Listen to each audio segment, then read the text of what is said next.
Good evening, everyone, and welcome to this Zoom event. My name is Antonia Wunderlich, and it's my pleasure to see you here this evening. If you are joining us for the first time this evening, the BGA is a charity and membership organisation that fosters mutual understanding and good relations between the UK and Germany. And part of what we do is to provide a vibrant forum for debate and discussion and learning about Germany and British-German relations. So we regularly put on events such as this one, along with other initiatives such as our monthly newsletter and our podcast series. This evening, we are delighted to be welcoming Deborah Cadbury and Dr. Ilana Bettel to discussion on Deborah Cadbury's new book, The School That Escaped the Nazis, which tells the remarkable true story of a German Jewish teacher who exiled her school to Kent in England as a result of Hitler's rise to power, and continued to educate countless children as part of the Kindertransport. Before handing over to Ilana, a quick note on the technology. You can type in your questions to the Q&A box, which you should find at the bottom of your Zoom screens. You can also like someone else's question, and please feel free to type in your questions throughout the event. We will get to them at the end in the last 15 minutes or so. On that note, over to you, Ilana. Hi everyone, it's really lovely to be here and to see you, especially hi Deborah. Wonderful to meet in person, or at least virtually in person. Thank you. This is a very exciting event for me because I really love the book and it's on a very special subject. Why don't we start by you maybe presenting the book and what drove you to write about it, and then afterwards we can have a discussion before we open up the floor to questions. Sure, I've got a few notes, so I'll just fire away. I came across this story quite by chance and was immediately intrigued because I'd done a lot of work on 1930s Germany and had never come across a school that had just smuggled itself out of Nazi Germany, right under the noses of the Gestapo. And as I delved, it started to seem to me that the story was much more than the story of just the escape of the school. It addresses universal themes because the head teacher was really trying to inspire the children in her school in Germany who had experienced the very worst of humanity under the Nazis with the very best. And her story was all about altruism, about doing something universally for the good. It's hard to get across in a few words what the school was about. It wasn't just freedom of thought and freedom of spirit. It was all about loving, about joie de vivre, about showing her pupils, a reason for living the very best of humanity. So I became intrigued by the character of the headmistress because there are several things that are really quite striking about her, and we might get onto more of this later. But the first is, this incredible foresight. As soon as Hitler came to power, she made the decision, there was no compromise, there was no possibility of delay. She had to get her school out of Nazi Germany. And of course, as we know, that was the right decision. But, not many people came to that decision. This was the only school. But the other thing I really liked, as a writer, was these fascinating contradictions in her character. Because on the one hand, she's tough enough and smart enough to outwit Eichmann and Goebbels and the entire gang of Nazi bandits that had come to power. And on the other, she's tender-hearted enough to dedicate her life to her children. Nothing was too much trouble. And what made the story particularly poignant as a writer is that all while she's helping the children, helping them escape and helping them rebuild their lives, she herself is slowly going blind. And she is blind by the time she takes in the concentration camp survivors at the end of the war. So, there were some really interesting things as a writer to work with. And the book opened for me, there was an obvious opening, and that is as Hitler comes to power, she was asked to fly a swastika above her school, which was in southern Germany, just outside Ulm. And for her, this was a crisis. She was outraged at the very idea that this symbol of despised fascism, of everything that was wrong about Hitler's Germany, should be flown above her progressive school, which was trying to bring to her children the exact opposite of what the Nazis stood for. So she organized a 3-day camping trip, and only when the buildings were absolutely deserted did she fly her swastika. But as I understand it, there and then the decision was made, you know, they're not going to hang about. A line had been crossed, and it came down to one core issue. In her words, she felt that Germany was no longer a place in which she could bring up children in honesty and freedom. And it was an absolutely principled decision. She wanted to be able to teach the truth, and she wanted freedom to question, to challenge, to live without fear. In Hitler's Germany, lies were being turned into the truth, black was being turned into white. And for her, there was a real question under a Nazi dictator. How could she teach the next generation if she couldn't speak the truth without fear? You know, when we think of like Russia today and what happened actually in Nazi Germany, it just, you know, resonated so much as I was writing it. She'd been born in Ulm in southern Germany, but funded herself through a university education at the University of Wisconsin in America. And she was part of that generation, lost a brother in the Great War, you know, part of that generation who thought never again, you know, we can't have wars like this, you know, the first industrial scale killing. And everything that, you know, they saw about the Somme, about Ypres, it was just not to happen again. And for her, when she pioneered her school, it was to be modern, it was to be child-centered, it was to be progressive. You were to move away from the old disciplined models and the rod of iron approach. You know, everything that Hitler was doing stood for the exact opposite of what she was trying to do. So, you know, she felt she had to go. But as she's plotting her escape, she's surrounded by danger. You know, democracy had disintegrated overnight. Concentration camps were forming on her, you know, even right on her doorstep. Dachau, of course, was the first. But, you know, within days of that, Heuberg Army Barracks, not far from Ulm, was converted into one of the very first concentration camps near her, with 2,000 of Hitler's political opponents locked up. And she soon heard that prisoners were being held indefinitely without charge and suffering inhumane beatings. So she quite rapidly realized we're talking weeks. The speed of it is shocking. Not just democracy has been dismantled, but the entire legal system. So, you know, it's dangerous to plan what she's planning, to take on something that is in opposition to what was called the National Socialist Revolution. And then Tantana herself was denounced by the husband of one of the teachers in the school. In a rather chilling letter, he refers to her airy-fairy humanism, which he thought was altogether uncongenial to National Socialism. And he recommended that the Nazis appoint a spy at the school to keep an eye on what was going on. So this was the atmosphere in which she's trying, and she's obviously got to communicate with the parents and teachers, get permissions, all of that. You know, she's got to involve a large number of people to plan this escape. And you can imagine how difficult it was in this kind of atmosphere. There were great risks for everyone involved, because not just the fear of concentration camps, they worried that the school might be confiscated from them and given to Hitler Youth.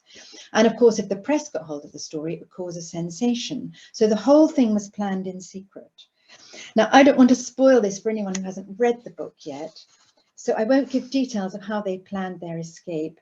Suffice to say, by October of 1933, they were ready for the big day. It all happened on one day. You've got 3 teachers spread out, 3 very trusted teachers spread out in 3 teams across Germany.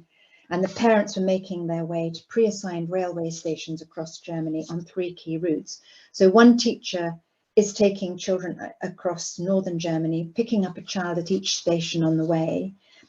Another teacher was discreetly picking up a child at each station along the Rhine, all the stops out along the Rhine. And then Anna's sister, the Paul nurse, was setting out from Munich through Hurlingham, collecting pupils on the way. And of course, it was very frightening. they didn't know that the Gestapo hadn't worked out what they were up to.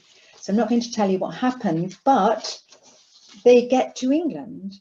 And there are whoops of delight from the children when they find themselves in this quintessentially English manor house in southern England in Kent, with the help of Quaker backers. The manor house was called Bunce Court, and the school became known as Bunce Court School. And what happens to the school is very heartwarming. You know, there were all sorts of obstacles. The manor house is falling apart. There's a complete lack of funds. Teachers are working for nothing. The children themselves have to take part in running the school because, you know, there's no money, there's no resources. And they have great adventures, not least with stuffy British school inspectors who don't have a clue why this school has suddenly moved en masse from Nazi Germany. But there's a wonderful can-do spirit that pervades the school and a strong sense that they're all trying to help each other. But the school is also a mirror reflecting the escalating catastrophe unfolding on the continent, shown by successive waves of ever more damaged children. So we start out with, you know, the children of left-wing intellectuals, because this was the first group that Hitler was throwing into concentration camps, the political opposition. The persecution rapidly escalates to Jewish children, and there's a flood of Jewish applications. And then, of course, we get the Austrian Anschluss, Kristallnacht. And I tried to really show the years of persecution through the eyes of the children that are arriving at the school. There are so many stories that give a sense of the horror, and we're still in the 1930s, the early 1930s, from a child's point of view. For example, Tante Anna's own niece. You know, some of these stories are almost unbelievable. We're in 1934, perhaps 1935, but you know, Hitler's only been in power a couple of years.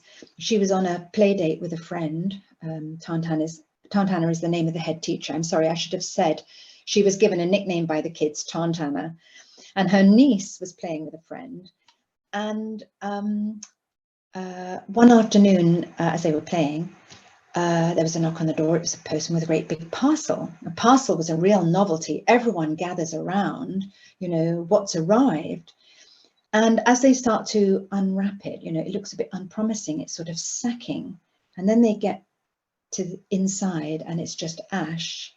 And they realize that her friend's father, who was sent to Dachau only a few days before, you know, a fit and healthy man, has been sent back to them in a box. And the horror of that experience for Tante Anna's niece, you know, it's something that never left her. And other very similar things were happening, you know, really early on. It's surprising how early on, for example, with her nephew, there was a diphtheria epidemic in the region. And scientists at Heidelberg University were testing a new diphtheria antitoxin. And her nephew, Herman, got very, very ill.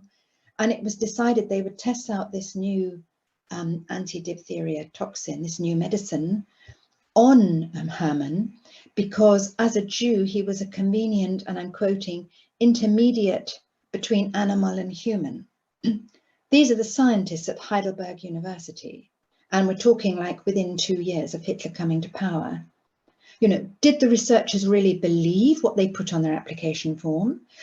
Or did they do it because it was the only way to get funding? Or did they conform because they had to conform? It highlights really how the whole system is being subverted. It's not just democracy, it's not just freedom of press, it's not just the system of justice that's been taken away. It's any kind of decency and honesty that has just been stripped, and we're still in the early 30s. I'm going to leap on to 2 Holocaust survivors that I feature in some detail, 2 Polish boys, Sam Oliner and Sidney Finkel, because their stories illustrate another aspect of what it was like for the children and just what was taken away from them in all of this. Sam Oliner, now an old man, and sadly since passed away, but he could still remember vividly the day of the liquidation of his ghetto in Poland, Baboa Ghetto. all the Jews in Poland had been rounded up and put into ghettos. You know, there were about 1,000 ghettos scattered all over Poland. It had become, this time during the war, one great prison camp for Jews. And on the day of the liquidation of the ghetto, Sam fled and hid in some roof, you know, underneath a pile of rotting garbage. And if he tilted his head, he could see what was happening in the central square, and he could see his family being rounded up. He could see everyone being rounded up, and the brutality of it made it hard to believe it was actually real. As he said to me, it was like, am I dead? Am I alive? Am I asleep? Am I awake? You can't process what you're seeing. It's so unexpected. Then they all went off in trucks. And later, when he'd fled the ghetto and he's trying to pretend he's a Polish boy, and he meets a farmer and tries to find out what's happened, where did the trucks go? And the farmer explains, as though the Nazis had done them a favor, oh, they were all lined up by a pit and shot. And Sam explained how, you know, he still believed his family was alive, even hearing this. You sort of, the unbelievable is so unbelievable. You just, even if you're living it, it's very hard to take in. And this is the kind of thing that the children were being exposed to. I have one other story I'd like to highlight from another child that survived the Holocaust and ended up at the school, which shows just how much is taken from them. And this was Sidney Finkel. And he vividly remembered, in fact, was tormented by his last meeting with his father in Buchenwald concentration camp. And as soon as his father saw him and recognized him, his eyes just lit up and tears rolled down the parchment yellow stretched skin of his face. And he put out his arms to greet his son. And Sidney by now had been through the concentration camp system. Sidney just couldn't respond. He found himself, he loved his father, but he found himself thinking like a Nazi, you know, old people have no right to live. And he just walked away. And I can't tell you, even to this day, you know, how that meeting tormented him. You know, he, as he said, who was I? What kind of animal had I become in the camps? The degradation, the dehumanizing was so extreme. But I will end my opening remarks because they all felt so much that they got something from the school. They, you know, the spirit of the school transformed things for them. They managed to put the past behind them. And there was one moment I particularly loved with Sidney. He's now, you know, turning into quite a gentleman at the school. He's putting things behind him. He's on the path to recovery. And he persuaded Aunt Anna, who was sort of steeped in a Victorian way of looking at things, to hold a big school dance. And there was something about that moment. Aunt Anna was now virtually blind, and she could see little but a sort of blur of colour and movement, but she could hear the music and the sounds of gaiety and delight. And it was a really joyous event that seemed to encapsulate what the school stood for. She had by now saved nearly 1,000 children and educated them and brought them back from this horror. She knew they weren't fully recovered, but they were making new beginnings. And, you know, their bravery stood as a flag for all humanity. Thank you so much for that introduction to your book. I have to say that I found it entirely engrossing.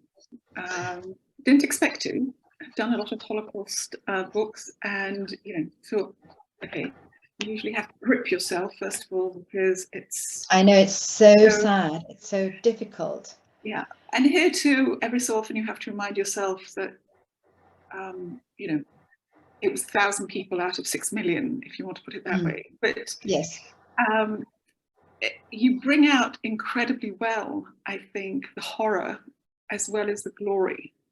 And that's quite rare in these books, because usually it's just horror and horror and horror, but by interspersing the creation of the school and the other things that happened in the school, You do manage to balance it, but you at the same time, there's a very strong human element and the human desecration. I think if there's one element that's going through the whole time, it is the barbarism, the complete and utter and unthinking, in fact, very thought out, not unthinking at all. It's very pointed.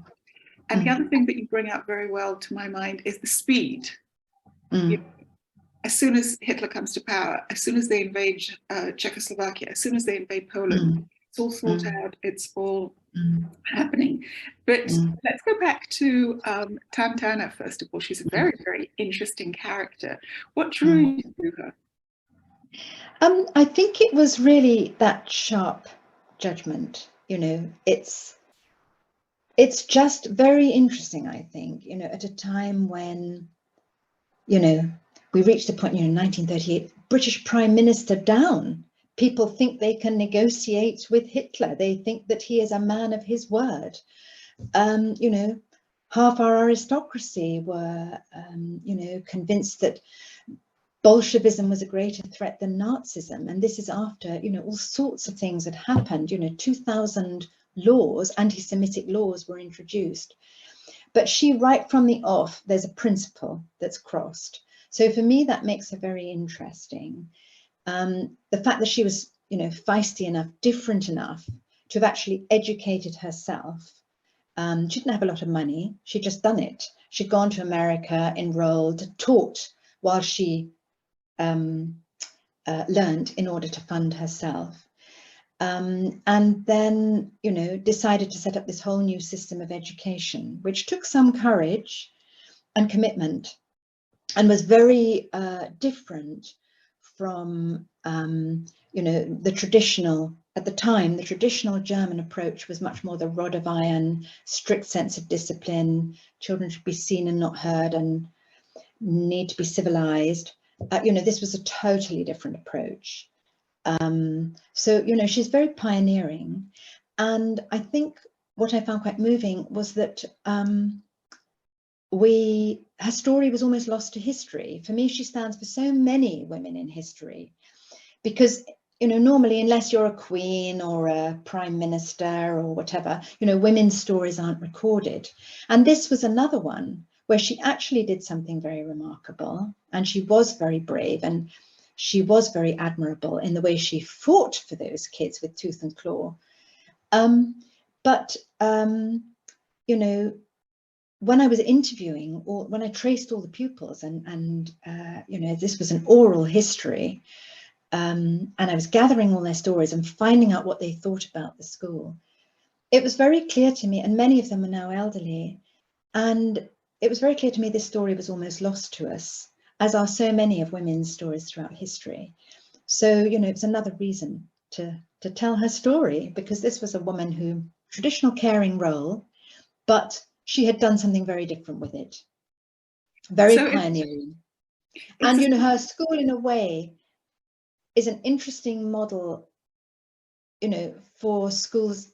You know, some of the pupils said to me, I don't understand why more schools aren't run on the same basis. And I should perhaps say a word about that, because, you know, when she was in Germany with her school, practical tasks were put on the same footing as academic learning. Practical learning was seen as equally important, so everybody mucked in and you know, helped grow things, or, you know, did all this kind of thing. But when they got to Britain and they had, you know, they were reliant on charity, and it was limited. It was very hand to mouth. The practical task became a necessity. So the school became completely self-sufficient. At this rundown manor house, these little German kids were running around restoring the manor house, learning how to put up shelves. They built a flock of 500 chickens. They became completely self-sufficient with their vegetables. You know, they learned all sorts of practical skills, which many of them later on said really, really helped reduce stress.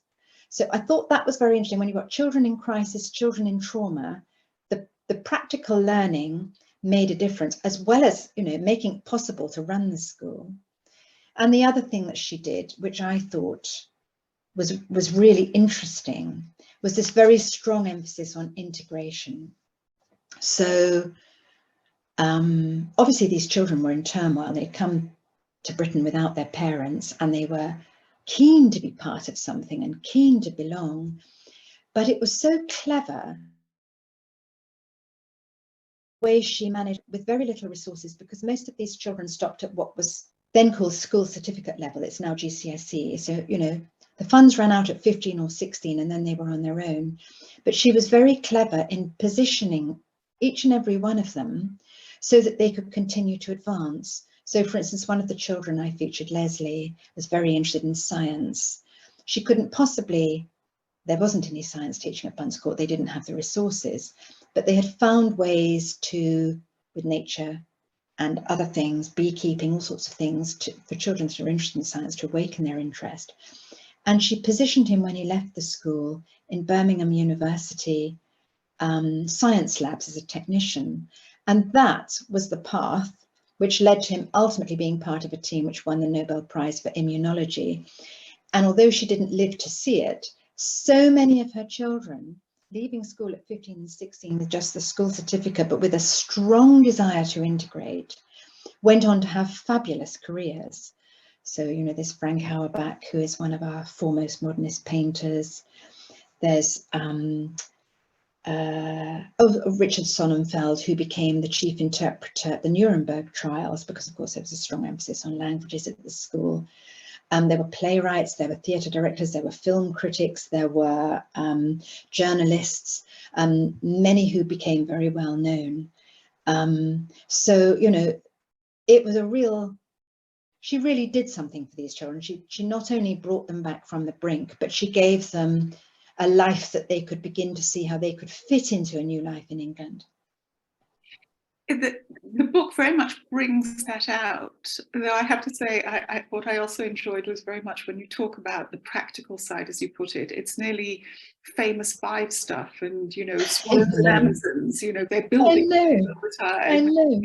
I never thought a school open day could be so much fun, but exactly. They seem to really, you know, really, there was such a can-do spirit, and you could see all the children just loving the open day and the preparations and the school play, and they were going to thank their sponsors. And, you know, when they saw Tante Anna trying to raise money, I noticed even the little kids joined in. They were trying to paint little rabbits that they were going to try and sell on open day.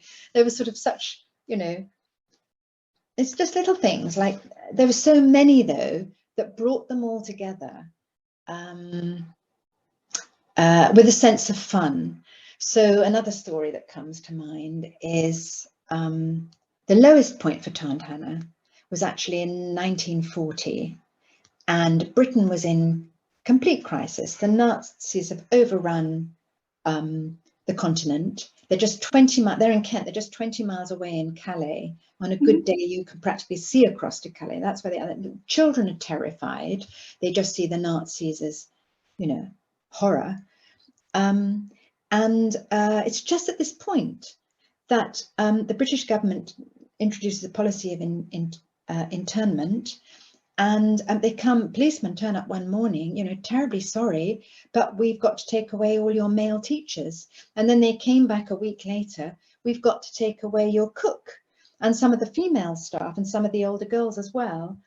And then a week after that, the army come along and say, we've got to requisition your school. And some of the teachers who, you know, worked for practically nothing, bought into the dream of trying to make this refugee school work. You know, were in despair, but not Tante Hannah. You know, she was a semi-blind woman careering around southern England, trying to find a place to move her school to. You know, she did it. By the time France fell, all the children were at their lessons in a school in Shropshire, and they'd had to leave behind the chickens, they'd had to leave behind the vegetables, they'd had to leave behind everything and start from scratch. And she describes that as her lowest point. She really wondered how they would survive, how she would just feed the children, how she would keep it going. It was real willpower at that stage. But then there's a fantastic turnaround when the government realizes this policy of internment is wrong, and they start to release their Jewish prisoners. And Tante Hannah is very quick to get Jewish teachers of astonishing caliber. So one day they have like a new stoker or boiler man, and the stokehold was sort of underground in the kitchen. And as he went down into the stokehold, the children could hear William Markwald, his name was, and they could hear him singing. And it wasn't just any singing, it was a fabulous tenor voice. And they all gather round, you know, who is this boiler man who can sing so beautifully? And he emerges from the stokehold, you know, all covered in soot, but singing. And it soon emerges that he was the theatre director of the Deutsche Theatre in Germany.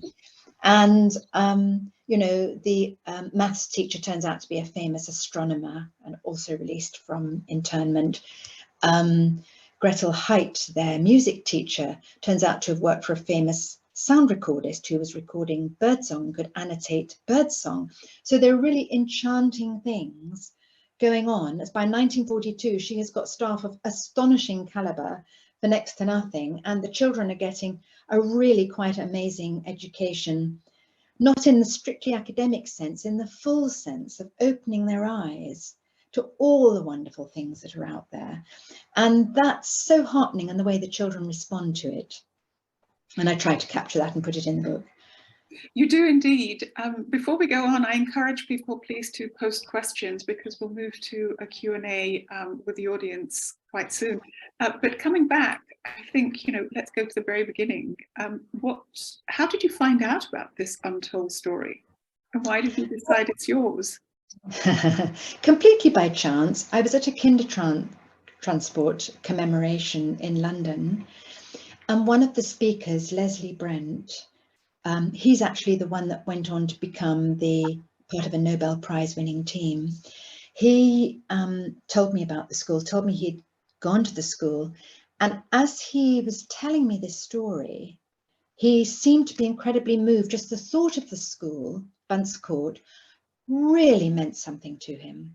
And he started to describe it as paradise. And then when he realized I was a writer, you must write about this school. No one has written about this school.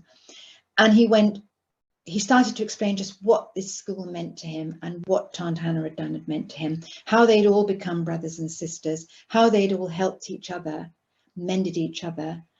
And he described what he called the Bunce Court spirit. She had this thing, this phrase that she would, you know, sometimes say to the children, you know, children, you must love one another, and if that isn't possible, you must respect each other. And, you know, it wasn't a religious school. There was no philosophy imposed on people, but she did, if ever there was, you know, a word of reproof or, you know, anything like this that needed to be said, you know, she did try to explain this, what she meant by this. And, you know, the children really did respond. The children really did look out for each other, help each other.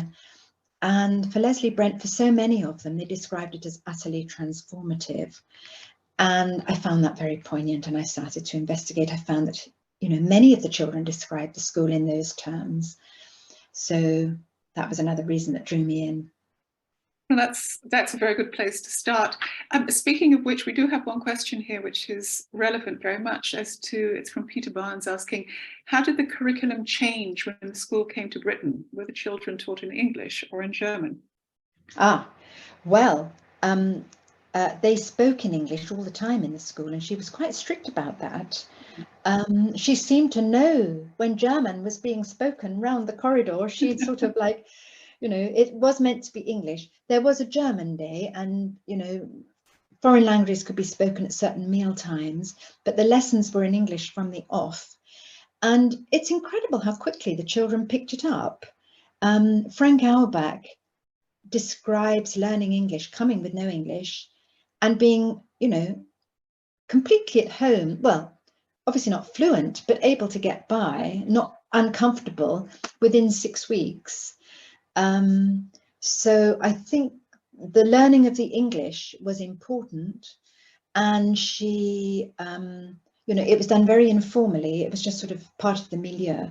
But obviously, when, you know, they were in the grounds, because there are beautiful grounds at Bunce Court, I'm sure German was spoken. What became of Bunce Court? Well, she retired in 1948, and the school closed. and she finally passed away in 1960 before she really saw how successful her children became. It's now divided into 3 residential houses, so no longer a school. It was very much of its time because it was so, you know, she used to go around and lecture when funds were tight to try and draw in funds. There were Quaker and Jewish sponsors, and really it was their generosity that kept the whole thing going and made an enormous difference to these children. So that's how it came about. But the method she used clearly meant something to the children.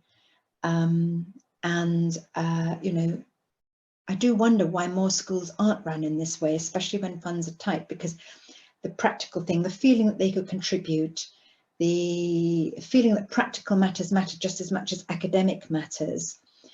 And art and music was terribly important as well. Music seemed to be the absolute soul of the school. There was always music. The music teachers were terribly important. You know, people would come from London to play with some of these music teachers. So there was always the feeling of music, and the children loved to, there was a Friday concert and they would all gather on the stairs and just in the hall and just listen to the music. And that also seemed to be another key part of what made it rather special for people. So it must be emphasised, you bring this out very well, that the academic standards were high. They just weren't taught in the usual sort of everybody sitting down, you must do this, you must repeat that. Yes. The lessons were as like as not outdoors, or yes. certainly with all the doors open, and very informal, much more discussion led. I mean, they'd probably really be closer today to what we would see as a seminar, rather than formal sit down and take notes. In fact, one of the gripes the school inspectors had was when they came and looked at the children's notebooks, they said, well, this isn't to the standard, you know, but as soon as they started to talk to the children, it was very clear that the children were picking up a lot, but a huge amount of it was verbal and informal. And they couldn't believe that the children were talking knowledgeably about music, about history of art, about nature, as well as doing so many practical things around the around Bunce Court.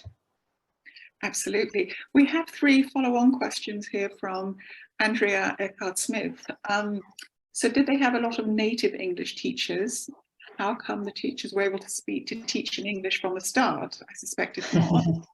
Yes. And is the pedagogical approach comparable to the Rudolf Steiner teaching or Montessori schools, do you think? Right. Well, starting with the English, I think certainly, you know, there were language teachers who were fluent in English from the start, and Anna had lived for 20 years in America, so she was fluent in English. So the core staff were fluent in English from the start. I'm sure there were some members of staff who were on a learning curve. But funnily enough, that didn't seem to be an issue. Most of them seemed to be pretty fluent with their English from the start. And I suppose it should be said that the teachers had really bought into, once the school came to England, bought into this alternative approach, as it was a way of life being a teacher there. You weren't working for a wage, you know, you lived in, and you became almost like a parent teacher. It was a school home. And that was very much the atmosphere they set out to create. So, you know, when lessons were over, then there would be some kind of activity, there would be reading, there would be play, and, you know, it would be just like everyone all mucking in. So they all were very informal with each other. And the German-English, as they called it, quite rapidly became English.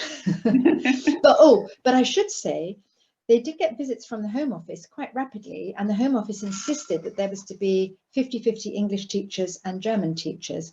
But she had incredible trouble recruiting English teachers, well, who were prepared to work, you know, all the hours God sent for essentially for pocket money, and also who understood what was really going on in Nazi Germany.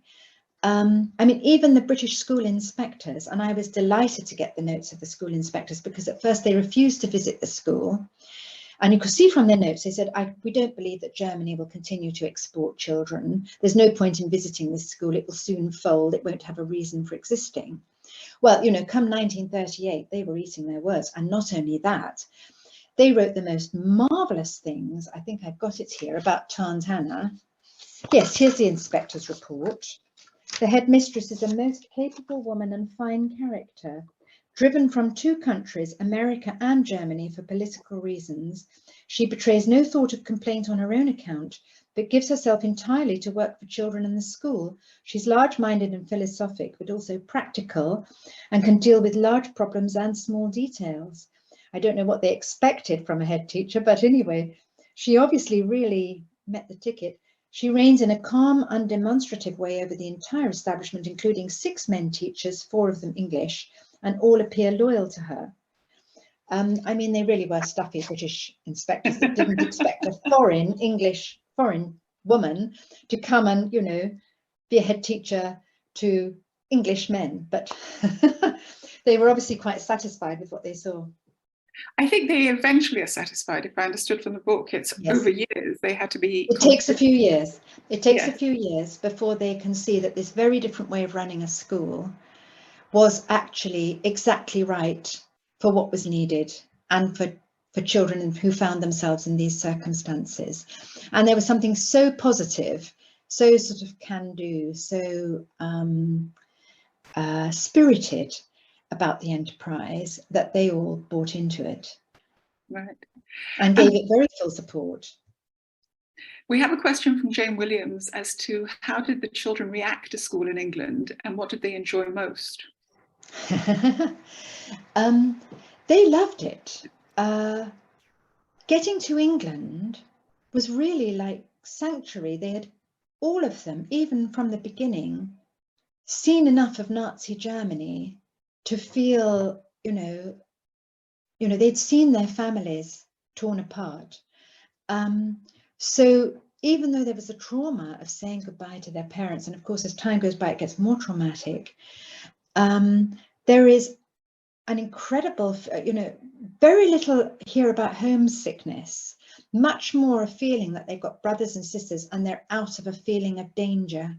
The feeling of danger, and, you know, from the stories I mentioned at the very beginning, you know, for Jewish children, and it wasn't actually a Jewish school, but as the 30s progressed, it took more and more Jewish applicants. You know, they were very keen to really make it work. They sort of knew that in some way they'd been saved, they'd been spared. And actually, Leslie describes his feeling of, you know, uncertainty when he gets to England. But at the same time that he's meant to feel grateful because he's been spared. And all while he's in the in Dover Court, which was the first reception centre, he's feeling so confused and so lost. And once he gets to Bunce Court, and all, you know, a child was always assigned to be a sort of help to new arrivals. So the children, as well as the staff, are, you know, almost like looking out for each newcomer. And he almost immediately felt welcomed. And although there was suspicion in Kent at this strange German school in their midst, once they'd attended their first open day, their eyes seemed to be open and the suspicion turned to, what can we do? So the local people were saying, can we have the children back for an English tea? You know, can we send our children to Bunce Court? And it all started to knit into the local community very successfully. And people clearly felt they belonged and they wanted to belong. They could, as things progressed, they couldn't see a future going back to Germany. Though somebody is asking a question, do you know if after the war and after the school closed, did some of the children go back to Germany? No, well, not that I came across. None that I feature in the book, and I was able to trace 20 or so former pupils who all gave very powerful interviews. And to the best of my knowledge, I'm unaware of any that resettled back. There was an incredibly extreme trauma for the children in 1942, because their main communication with their parents once the war started was through Red Cross messages. And these had to be very brief, just 25 words and infrequent. So and the parents obviously didn't know whether or not they were being intercepted. So they were only writing, you know, it's fine here, having a lovely time, can't wait to see you in England, or something, you know, very benign, not really letting on what was going on. But 1942, they all started to get letters from their parents saying, we're going on a long journey, we don't have a forwarding address, please stay in touch with such and such an uncle. And such an uncle would be someone they'd never heard of before, but it would be a Jewish contact that they had who hadn't yet been transported. And it was becoming clear that something was happening to the Jewish communities in all Nazi occupied territory, because this was coming, you know, even those parents who'd escaped to France or escaped, you know, to other parts of Europe were also starting to send these letters. And it's only at the end of the war, when Bergen-Belsen concentration camp was, you know, when the British, you know, got there, and it was filmed by Dimbleby, and his report filed and sent back to the BBC.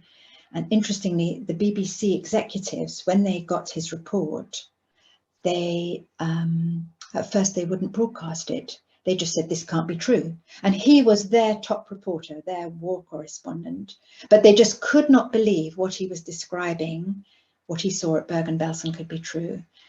Anyway, he threatened to resign, and it was broadcast. That was when people started to know what it really meant, what the deportation, they knew about concentration camps, they knew about deportation, but nobody could really envisage that this is what it meant. But, you know, there was incredible reluctance to go back, except, of course, a great many of the boys joined the British Army, and they were there for the liberation of Germany, and they could not believe what their country had become.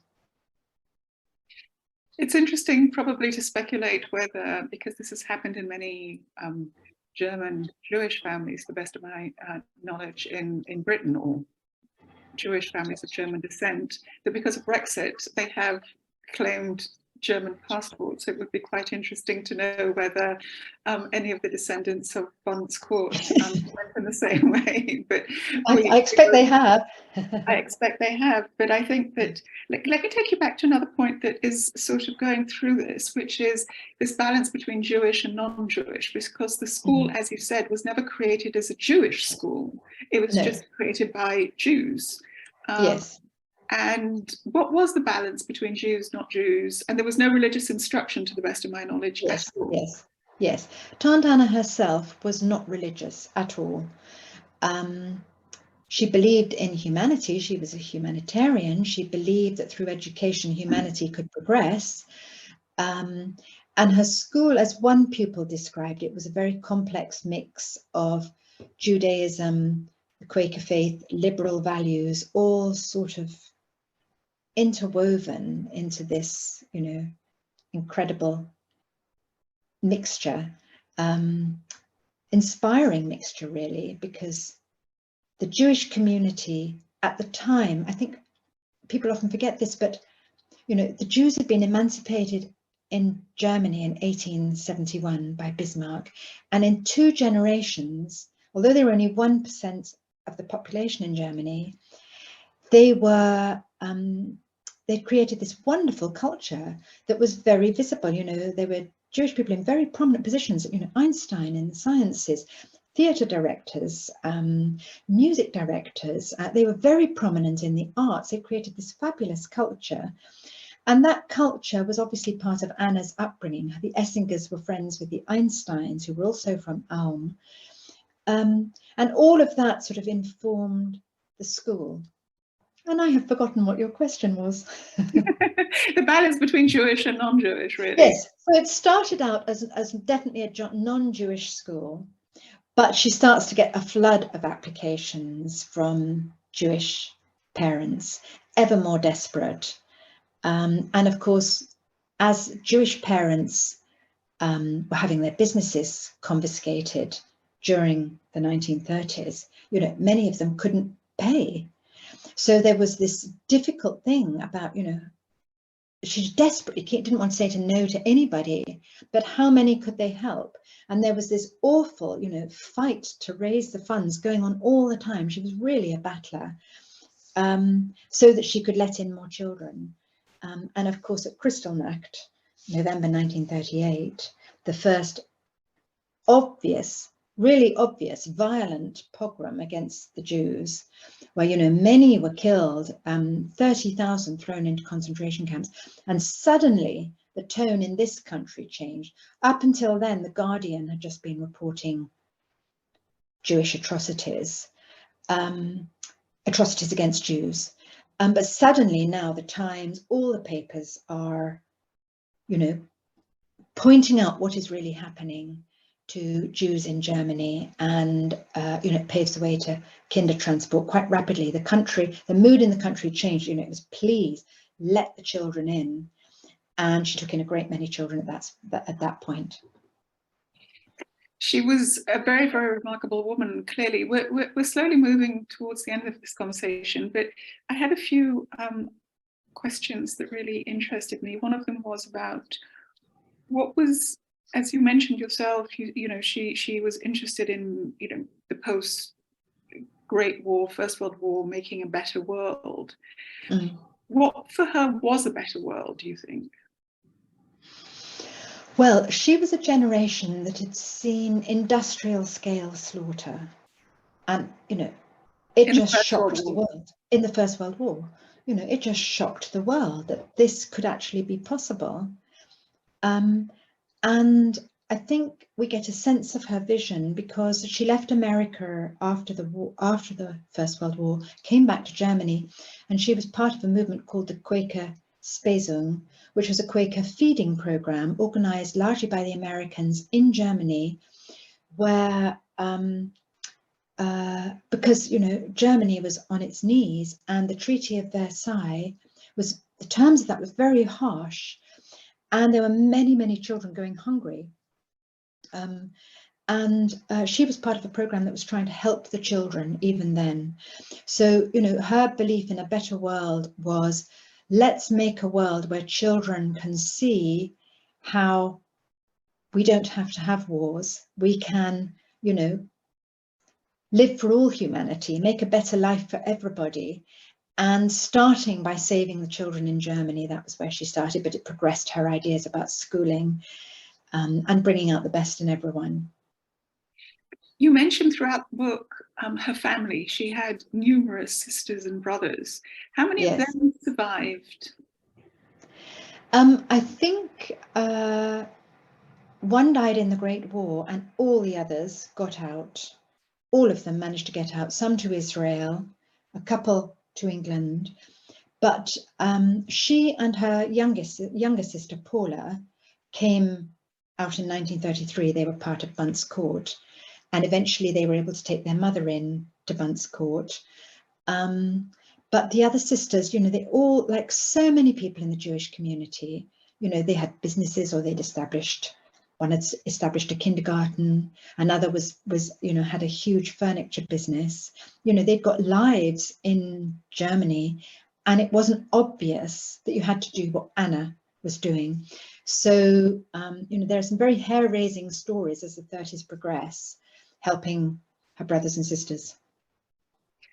Is there a message there about today, do you think? Yes, I think, you know, we you know, it highlights several things.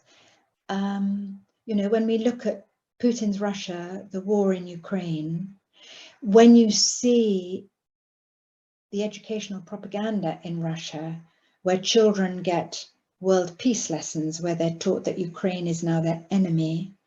And there are even primary school books, according to one BBC report, where, you know, you see the little Ukrainian boy and the little Russian boy were walking hand in hand, but then the Ukrainian boy becomes friends with the American boy and won't talk to the Russian boy. And this kind of thing is being taught in primary schools, as I understand it, you know, today. It's exactly so reminiscent of the kind of hatred that was being taught against Jews in Hitler's Germany. You know, it teaches us why democracy matters, why the truth matters, why not teaching hatred matters, you know, why teaching the exact opposite matters. And the power of education to really bring about a different world. She, you know, people do talk about the spirit of the school, and it obviously inspired them. It was not just a way of life, it was a way of thinking. That's the way they described it. It was a state of mind. And there was something about her schooling that helped give these children that positive state of mind, that different way of looking at the world, that things could be better and that there was a future worth fighting for. Well, she was obviously a very, very remarkable woman with, as ever, if you want, the irony of being nearly blind, but with incredible insights in how the world really worked and what it is that you can do in it. You've written a wonderful book, Deborah. Thank you very, very much. And I think it will enrich the world tremendously. Thank you for joining us here today. Thank you. And thank the BGA for hosting us here today. Thank you. Thank you. Yes, also quick thank you from me to both Deborah and Ilana for this very moving and very inspiring conversation. And it was a great pleasure to get so much insight into the life of Tante Anna and of the students who attended her school. Thank you both very, very much. And thank you also to everyone in the audience for joining us this evening. We look forward to welcome you to our future events in May. And in the meantime, wish you all a very good rest of the evening. Thank you. Thank you. Bye. Bye-bye. Bye-bye. Bye-bye.